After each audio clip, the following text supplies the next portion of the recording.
Hey everyone, last time we finished sail C. So this is the smallest sail segment down here.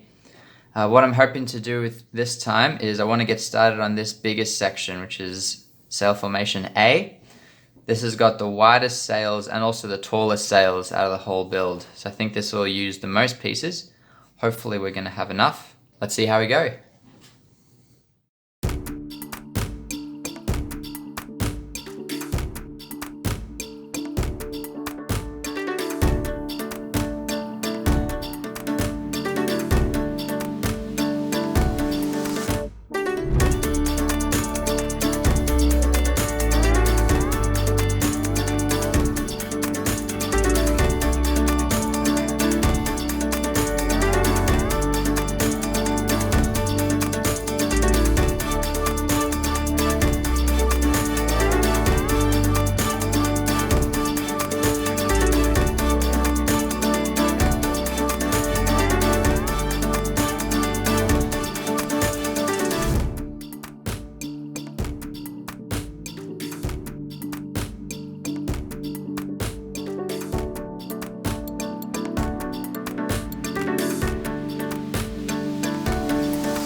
Here's the final sail A1 and A2.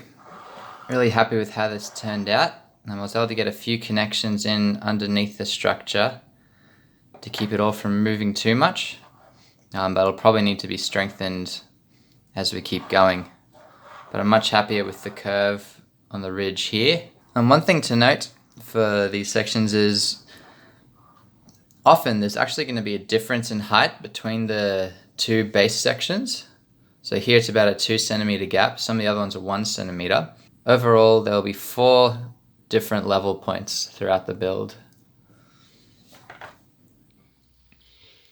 Here's my completed design for sails A3 and A4. These were probably the hardest ones I've had to design, especially this one here with the bigger curve to it.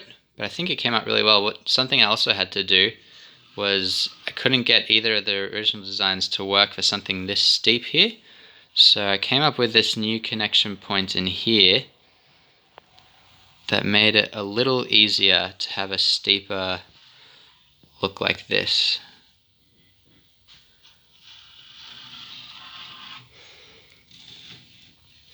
But yeah, there might be some little tweaks I do when I make it in with white pieces, but next step is to rebuild this again with white pieces and then connect it to the rest of the sails A1 and A2, and then I'll be done with this first building.